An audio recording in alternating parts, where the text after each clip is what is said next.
पुणी फेरिला कोरोना भुवनेश्वर रे आक्रांत चिन्ह तेज सारा देश में आस्ते आस्ते कोरोना महामारी पुणी काया विस्तार करुछि जहाँफल सबुठी कोरोनार भय खेली जाइछि। मध्य राज्यर राजधानी भुवनेश्वर रे कोरोना आक्रांत चिन्हट होइछन्ति। आक्रांत जनक निकटरू दिल्ली फेरी जना पड़ी। आक्रांत जनक पुरुष थिबा बेले एबे से घरोई हॉस्पिटल रे चिकित्साधीन थिबा सूचना मिली। से एबे एक क्वारंटाइन रे रहुथिबा सूचना मिली। तांकर अन्य कोनोसी रोगर आक्रांत थिबा मध्य सूचना रही।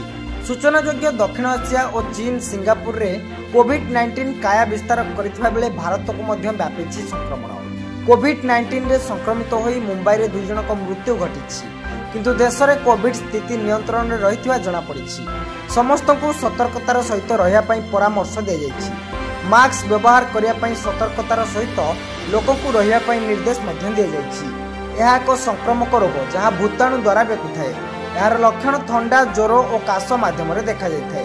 सतर्कतार सहित भयभीत न होई कोरोनार मुकाबिला करने परामर्श दी जाइछि।